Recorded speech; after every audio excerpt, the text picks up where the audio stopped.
Hi! இந்த செந்தூர மாம்பழத்தை எப்படி மேங்கோ யோகர்ட் ஐஸ்கிரீமா மாத்துனேன்னு சொல்லி லாஸ்ட் வீடியோல போட்டிருந்தேன். அதோட லிங்க்கும் வந்து கீழ குடுத்துருக்கேன்.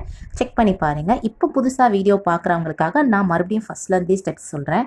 மாம்பழத்தோட தோலெல்லாம் வந்து சீவி எடுத்துருங்க. அதுக்கப்புறம் அந்த மாம்பழத்தை நல்லா சின்ன சின்ன பீசஸாக கட் பண்ணி எடுத்துக்கலாம். ஆல்ரெடி ஒரு ஹாஃப் எடுத்து தான் நான் மேங்கோ யோகர்ட் ஐஸ்கிரீம் பண்ணேன். ஸோ அந்த மிக்ஸ் எனக்கு ஐஸ்கிரீம் ஃபில் பண்ணது போக மிச்சம் இருந்ததுனால அதை வச்சு லஸ்ஸி பண்ணிட்டேன். பேலன்ஸ் இருக்க இந்த மிக்ஸை மறுபடியும் மிக்ஸி ஜாருக்கு மாற்றிக்கலாம். பேலன்ஸ் இருக்க தயிர் உங்களுக்கு 3 டேபிள் ஸ்பூன் இல்லை 4 டேபிள் ஸ்பூன் வேணும்னாலும் சேர்த்துக்கோங்க. எனக்கு 2 டேபிள் ஸ்பூன் தான் இருந்தது. அதை சேர்த்துட்டு எக்ஸ்ட்ரா ஒரு 3 டேபிள் ஸ்பூன் சுகர் சேர்த்துட்டு அரை டம்ளர் தண்ணி மட்டும்தான் சேர்த்துக்கிட்டேன். கப்பில் தயிர் அடியில் ஒட்டிகிட்டு இருந்ததுனால அதுலேயே தண்ணி சேர்த்து மிக்ஸ் பண்ணி எடுத்துக்கிட்டேன்.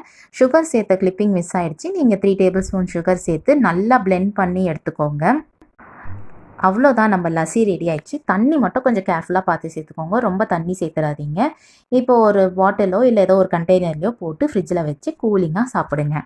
மேலும் மேங்கோ வீடியோஸ்க்கு சேனலுக்கு மறக்காமல் சப்ஸ்கிரைப் பண்ணிடுங்க. பாய்.